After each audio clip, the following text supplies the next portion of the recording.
नमस्कार, हिंदी खबर देख रहे हैं आप। आपके साथ मैं हूं माविया खान और इस वक्त की बड़ी खबर आपको दे दें। आज किसानों के आंदोलन का 35वां दिन है। लगातार पिछले 35 दिन से किसान आंदोलन कर रहे हैं और बताया जा रहा है कि आज 2 बजे होगी सरकार और किसान नेताओं के बीच बातचीत। देखना होगा कि आज इस बातचीत का क्या कुछ नतीजा निकलकर सामने आएगा। आज 7वें दौर की बातचीत होने जा रही है सरकार और किसान नेताओं के बीच। तीनों नए कृषि कानूनों के खिलाफ किसान लगातार प्रदर्शन कर रहे हैं। किसानों के बर्बादी के कानून हैं, ठीक है। किसान कैसे बर्बाद होगा देश का, ये कानून के दायरे में ले आए इसको। वो नहीं मानने का, ना देश का किसान मानने का। ये देश के किसानों की लड़ाई है भाई। क्यों ले आए इस तरह के ये बिल? तो ये आखिर कब तक, मतलब ये प्रदर्शन आप लोगों का फिर जारी रहेगा? आज के बाद से फिर क्या हल निकलेगा? हल आपने कहा था कि 2 कदम सरकार चले, 2 कदम हम चलेंगे। हम तो चल रहे हैं ना, हम तो गांव से दिल्ली तक आ गए भाई। गांव से हम दिल्ली तक आए, हमें कोई दिक्कत नहीं है। हम तो खेत में बीज बोक है और उसका 6 महीने तक इंतजार करते हैं और उसके बाद में वो फसल बर्बाद हो जाती है। फिर अगली फसल का इंतजार करें हम तो 10 साल तक भी उस खेत में खेती करते हैं जहाँ से कोई आमदनी नहीं होती। तो यहाँ तो आए हैं, अभी तो 1 महीना हो गया, 1 ही महीना तो हो गया भाई। हम तो गेहूँ बो के आ गए। गेहूँ में जब पक जाएगा अप्रैल में, जब ओला पड़ जाएगा, गेहूँ खत्म भी हो जाता है, तो हम तो 4 महीने का तो उसी का इंतजार करें फसल का ही। ये तो आंदोलन है, अभी तो 1 ही महीना हो गया। इसमें क्या दिक्कत होगी? किसी को कोई परेशान नहीं होता भाई, वो बताओ, उसका समाधान करें। आज महापंचायत तीसरी बार यहाँ पर होना है नरेश टिकैत जी की अध्यक्षता में। क्या कितने बजे होगा, क्या जानकारी? आएंगे लोग, गांव में तो आएंगे, अपना खेत बाहर से जाकर आ जाएंगे। 2-1 बजे तक तो आ ही लेंगे लोग।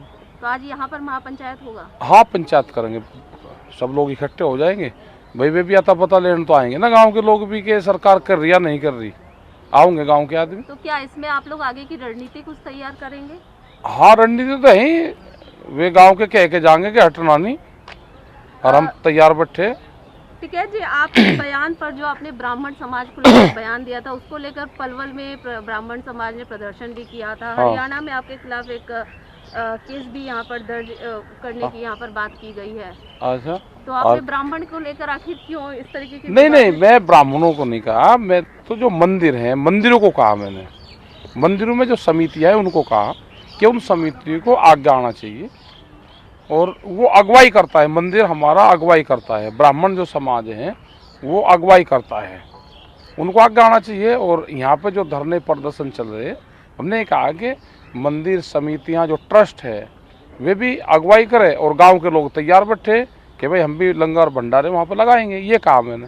किसी ब्राह्मण समाज को थोड़ा मैंने कहा। ब्राह्मण समाज तो खेती करता है, ब्राह्मण तो अग्रहिणी होकर काम करता है। तो जब ब्राह्मण अग्रम अग्रम ब्राह्मणम नदी नाले वर्णनम, तो ब्राह्मण तो समाज का मार्गदर्शन है, तो उसी को तो आगे चलना पड़ेगा। साक्षी महाराज जी ने आपके इस बयान को लेकर कहा है कि राकेश टिकैत जो है वो राजनीति की वजह से उलझुल बयान दे रहे हैं। नहीं, मैं तो देता नहीं। मैं तो साक्षी महाराज जी का भी करूँ भाई। जोन से उस पे मंदिर पे ये सरकार आई है, वो मंदिर तो हमारा था, हमारे पूर्वजों का था। हमारा अयोध्या का जन्म स्थल है। हमारा जो हमारे पूर्वज है वो अयोध्या से तो आए भाई। राम भी रघुवंशी था, हम भी रघुवंशी। उसके गुरु वशिष्ठ जी थे, हमारे भी महासचिव वशिष्ठ जी हैं। तो ये तो तालमेल ब्राह्मणों का हमारा तो चल रहा तालमेल राजपाल। और अब आपको लखनऊ से अहम खबर दे दें, जहां युवक और महिला मंगल दलों को खेल सामग्री का वितरण किया गया है। सीएम योगी आदित्यनाथ प्रोत्साहन स्वरूप करेंगे वितरण समारोह में सीएम योगी आदित्यनाथ के साथ मंत्री उपेंद्र तिवारी भी मौजूद रहेंगे। 12 बजे लोक भवन में होगा खेल सामग्री वितरण समारोह। तो 12 बजे खेल सामग्री वितरण समारोह होने जा रहा है। मुख्यमंत्री योगी आदित्यनाथ खुद सामग्री वितरित करेंगे। वितरण समारोह में सीएम योगी आदित्यनाथ के साथ उपेंद्र तिवारी भी मौजूद रहेंगे। 12 बजे लोक भवन में होगा खेल सामग्री वितरण समारोह। इस वक्त की अहम खबर आपको उत्तर प्रदेश के लखनऊ से दे रहे हैं। युवक एवं महिला मंगल दलों को खेल सामग्री का वितरण आज किया जाएगा। तो खेल सामग्री आज वितरित की जाने वाली है और इस कार्यक्रम में मुख्यमंत्री योगी आदित्यनाथ खुद मौजूद रहेंगे। प्रोत्साहन स्वरूप करेंगे वितरण मुख्यमंत्री योगी आदित्यनाथ। वितरण समारोह में सीएम योगी आदित्यनाथ के साथ उपेंद्र तिवारी भी मौजूद रहेंगे। तो खास कार्यक्रम लखनऊ में 12 बजे लोक भवन में आयोजित किया जाएगा, जहां खेल सामग्री वितरित की जाएगी। मुख्यमंत्री योगी आदित्यनाथ लगातार बेहद सक्रिय दिखाई देते हैं, चाहे वो कोई भी मुद्दा हो, लगातार अब खेलों को लेकर भी सक्रिय दिखाई दे रहे हैं मुख्यमंत्री योगी आदित्यनाथ। और बताया जा रहा है कि खेल सामग्री वितरित करेंगे आज मुख्यमंत्री, साथ में मंत्री उपेंद्र सिंह भी मौजूद रहेंगे। तो सीएम योगी आदित्यनाथ आज प्रोत्साहन स्वरूप वितरण करेंगे।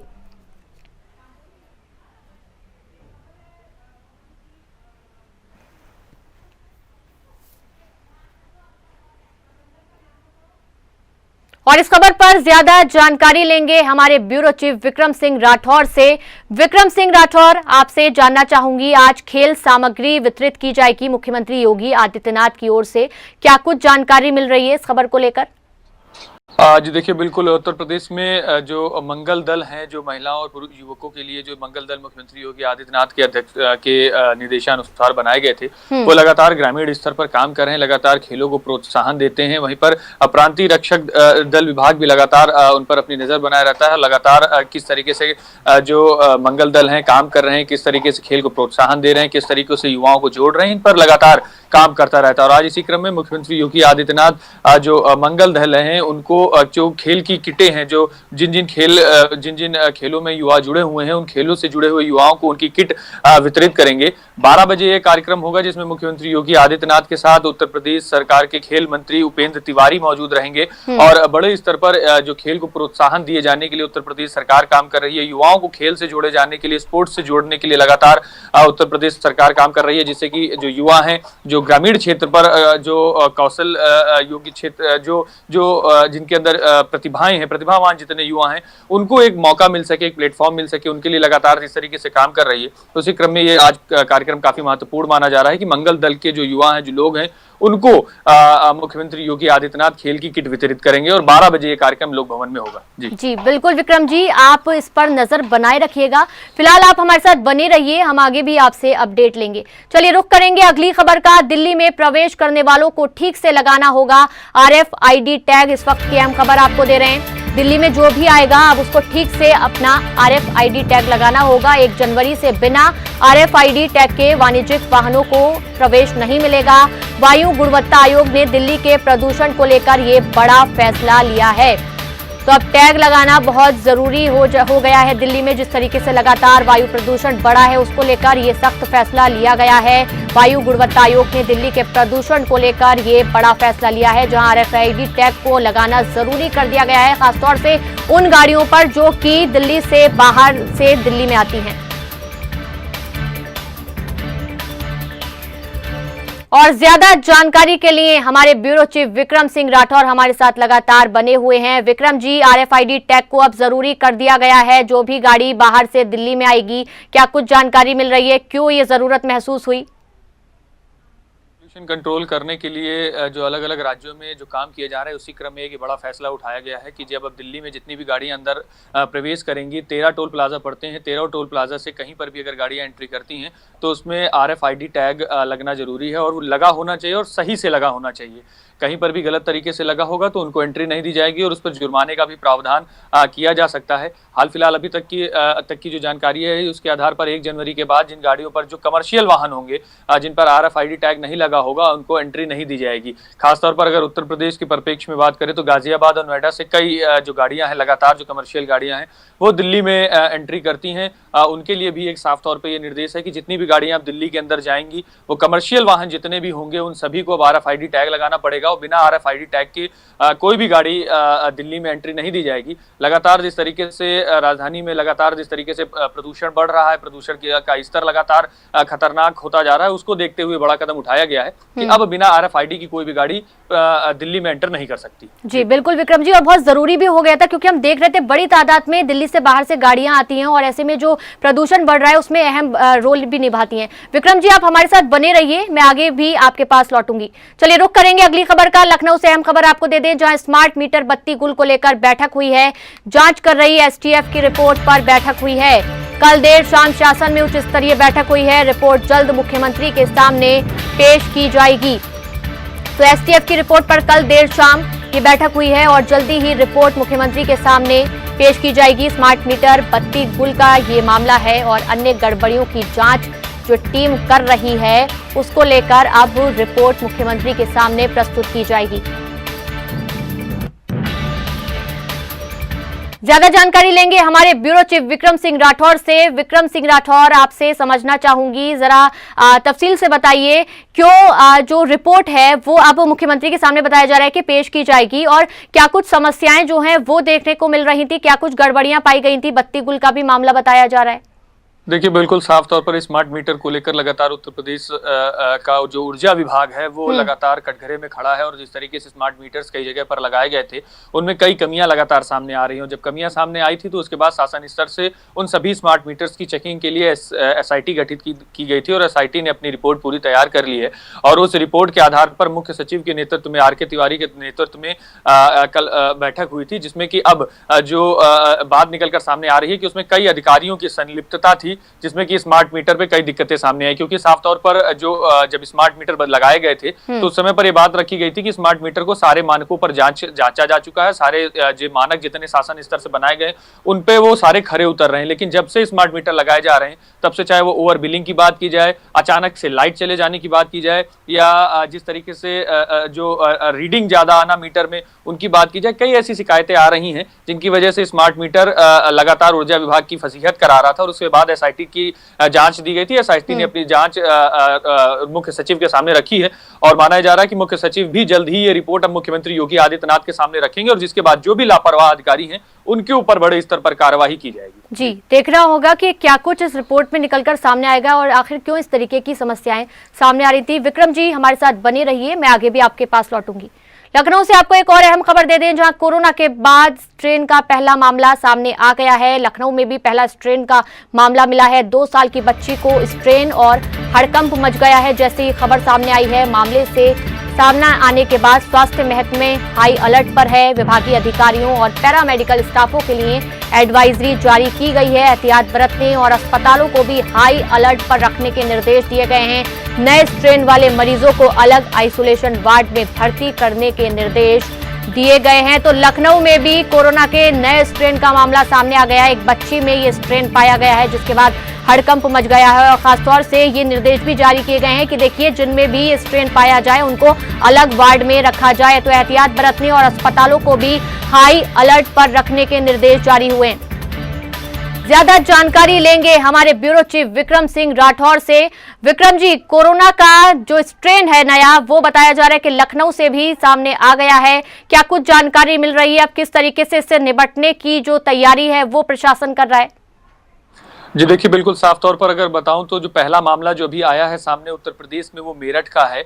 मेरठ में 2 साल की बच्ची में ये स्ट्रेन पाया गया है, जिसके बाद से पूरे स्वास्थ्य विभाग में हड़कंप मचा हुआ है। 15 दिसंबर को ब्रिटेन से ये परिवार जो है वो वापस उत्तर प्रदेश में आया था, और उसके बाद उनकी जांच की गई थी, जिसमें 2 साल की एक बच्ची है मेरठ की, उसमें ये स्ट्रेन पाया गया है। जिसके बाद से स्वास्थ्य महकमे ने फिर से एक बार एडवाइजरी रिवाइव करके जारी की है, जिसमें साफ तौर पर ये निर्देश दिए गए हैं कि जितने लोग भी विदेशों से वापस उत्तर प्रदेश में आए हैं वो 28 दिन के लिए आइसोलेट होंगे।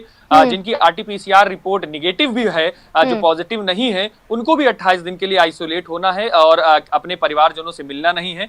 घर में ही रहकर मास्क भी लगाना है, और जिनके अंदर भी किसी तरीके का अगर जिनकी पॉजिटिव रिपोर्ट पाई जाती है उनको अलग से आइसोलेशन वार्ड में रखा जाएगा। यानी कि जो कोरोना के मरीज भी अगर जो हैं, जो कोरोना के लिए आइसोलेशन वार्ड्स बनाए गए हैं, उनसे भी अलग उनको रखा जाएगा, जिससे कि उनके सिम्टम्स को अलग से देखा जा सके कि जो कोरोना के पुराने मरीज हैं या कोरोना के जो पहले से जो नॉर्मल कोरोना के जो मरीज हैं वो जहां पर एडमिट हो उनसे भी अलग उनसे रखा जाए कि वो उनसे संक्रमित ना हो। और साफ तौर पर निर्देश जारी कर दिए गए हैं कि जितने लोग भी विदेश से बाहर आ रहे हैं, विदेश से जितने लोग भी उत्तर प्रदेश में आ रहे हैं, बिना 28 दिन के आइसोलेशन के कहीं पर भी बाहर नहीं निकलेंगे।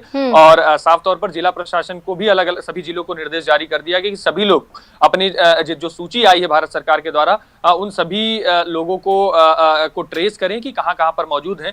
लगभग 1500 लोगों की लिस्ट आई थी कि जो लोग ब्रिटेन से उत्तर प्रदेश में आए हैं, उनमें लगभग 1048 लोगों को चिन्हित कर लिया गया है। 500 कुछ लोग बाकी हुए हैं, उनको लगातार चिन्हित करने का प्रयास किया जा रहा है, उनकी कॉन्टैक्ट ट्रेसिंग भी की जा रही है।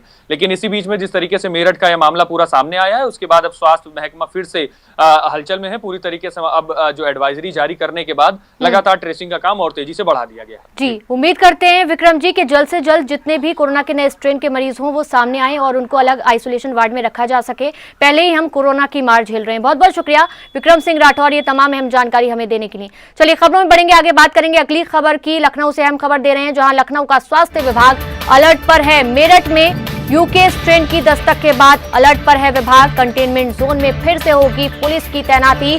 जहां संक्रमित मरीज ज्यादा वहां पुलिस तैनात की जाएगी। फिलहाल बंद चल रही थी पुलिस की तैनाती की व्यवस्था। तो जैसे ही पहला स्ट्रेन का मामला सामने आया है उसके बाद अब प्रशासन बेहद सख्त दिखाई दे रहा है। मेरठ में यूके स्ट्रेन की दस्तक के बाद अब अलर्ट पर है प्रशासन। लगातार यही कोशिश है कि किसी न किसी तरीके से और मामले सामने न आए, इन पर काबू पाया जाए, क्योंकि बताया जा रहा है कि जो नया स्ट्रेन है ये बहुत तेजी से फैलता है। जितनी तेजी से कोरोना फैलता है उससे और ज्यादा तेजी के साथ ये दूसरे मरीजों में भी जा सकता है, दूसरे लोगों तक पहुंच सकता है।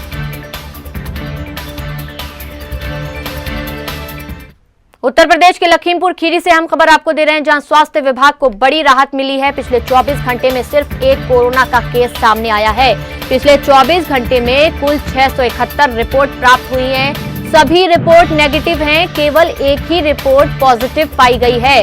पॉजिटिव कोतवाली सदर क्षेत्र के गांव का निवासी है। जिले में कोरोना के अब तक 7,450 केस सामने आ चुके हैं और ये बहुत बड़ी राहत की बात है लखीमपुर खीरी के लिए, जहां अब बस एक ही कोरोना का मरीज मिला है। बाकी सभी लोगों की रिपोर्ट नेगेटिव आई है।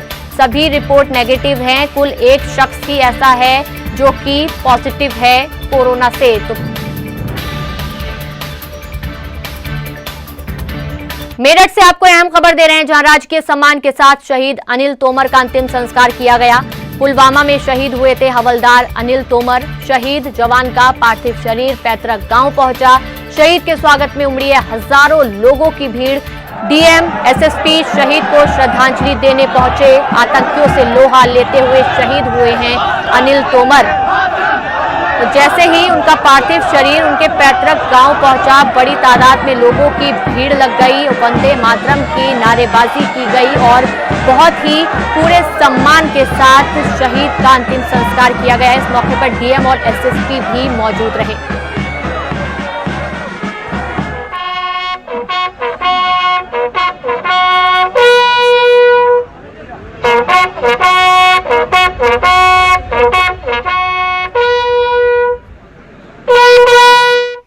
लखनऊ से आपको अहम खबर दे दें, जहां लखनऊ में सुजीत पांडे हत्याकांड में लखनऊ पुलिस के हाथ अभी भी खाली हैं। हत्याकांड का खुलासा न होने से लोगों में नाराजगी है। समाजवादी पार्टी के विधायक अम्बरीश सिंह पुष्कर ने शुरू किया है धरना प्रदर्शन। व्यापार मंडल और अधिवक्ता संघ के लोग भी इस धरना प्रदर्शन में शामिल हैं। सुजीत हत्याकांड मामले की जांच उच्च स्तरीय कराए जाने की मांग की जा रही है। समाजवादी पार्टी के विधायक अम्बरीश सिंह पुष्कर ने कानून व्यवस्था पर सवाल उठाए हैं। 2 दिनों में हत्या का खुलासा न होने पर प्रदर्शन की चेतावनी दे डाली है। कह रहे हैं कि 2 दिनों तक अगर खुलासा नहीं हुआ हत्या का तो फिर हम बड़े स्तर पर प्रदर्शन करेंगे। सुजीत हत्याकांड मामले में अभी भी लखनऊ पुलिस के हाथ खाली हैं। अब तक सुराग हाथ नहीं लग सका है कि कौन हत्यारा था। पांडे के हथियारों को लेकर ये अहम जो पोस्टर हैं वो भी लिखे गए हैं। उनको जल्द से जल्द पकड़ने की मांग की जा रही है। समाजवादी पार्टी के विधायक जो हैं वो भी धरने में बैठे हुए हैं और साफ तौर से उन्होंने कह दिया है कि अगर आपने अगले 2 दिनों में मामले का पता नहीं लगाया तो फिर हम बड़े स्तर पर प्रदर्शन करेंगे। तो हत्याकांड का खुलासा न होने से लोगों में नाराजगी देखने को मिल रही है। लखनऊ से आपको अहम खबर दे रहे हैं, जहां सूचना सलाहकार के परिचितों से ठगी की कोशिश की गई है। फर्जी फेसबुक आईडी बनाकर साइबर जालसाजों ने पैसे मांगे हैं। सूचना सलाहकार की तरफ से उनके परिचित ने मामले में केस दर्ज कराया है। गोमती नगर विस्तार थाने में केस दर्ज कर पुलिस जांच कर रही है। तो लखनऊ से अहम खबर आपको दे रहे हैं, सूचना सलाहकार की तरफ से उनके परिचित ने ये मामला दर्ज करवाया है और लगातार यही मांग की जा रही है कि जल्द से जल्द इस मामले का खुलासा किया जाए। गोमती नगर विस्तार थाने में केस दर्ज करके पुलिस अब जांच में जुट गई है। सूचना सलाहकार के परिचितों से ठगी की कोशिश की गई है। लखनऊ से ये अहम खबर आपको दे रहे हैं और अब इस मामले को लेकर पुलिस भी सक्रिय दिखाई दे रही है। और इसी के साथ इस बुलेटिन में फिलहाल इतना ही, लेकिन हिंदी खबर पर खबरों का सिलसिला लगातार जारी है। नमस्कार।